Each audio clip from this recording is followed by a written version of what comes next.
2024 July 25. Daily Bread Passage. 1 Samuel chapter 27 verse 1 to 12. Key verse. Verse 7. Title: David stayed with the Philistines. But David thought to himself, one of these days I will be destroyed by the hand of Saul. The best thing I can do is to escape to the land of the Philistines. Then Saul will give up searching for me anywhere in Israel, and I will slip out of his hand. So David and the 600 men with him left and went over to Achish son of Maok king of Gath. David and his men settled in Gath with Achish. Each man had his family with him, and David had his 2 wives, Ahinoam of Jezreel and Abigail of Carmel, the widow of Nabal. When Saul was told that David had fled to Gath, he no longer searched for him. Then David said to Achish, "If I have found favor in your eyes, let a place be assigned to me in one of the country towns, that I may live there. Why should your servant live in the royal city with you?"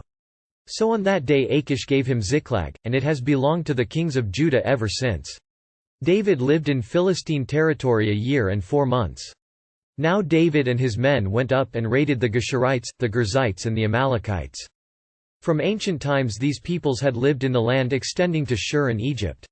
Whenever David attacked an area, he did not leave a man or woman alive, but took sheep and cattle, donkeys and camels, and clothes. Then he returned to Achish. When Achish asked, "Where did you go raiding today?" David would say, "Against the Negev of Judah," or "Against the Negev of Jerahmeel," or "Against the Negev of the Kenites." He did not leave a man or woman alive to be brought to Gath, for he thought, they might inform on us and say, "This is what David did." And such was his practice as long as he lived in Philistine territory. Achish trusted David and said to himself, "He has become so obnoxious to his people, the Israelites, that he will be my servant for life."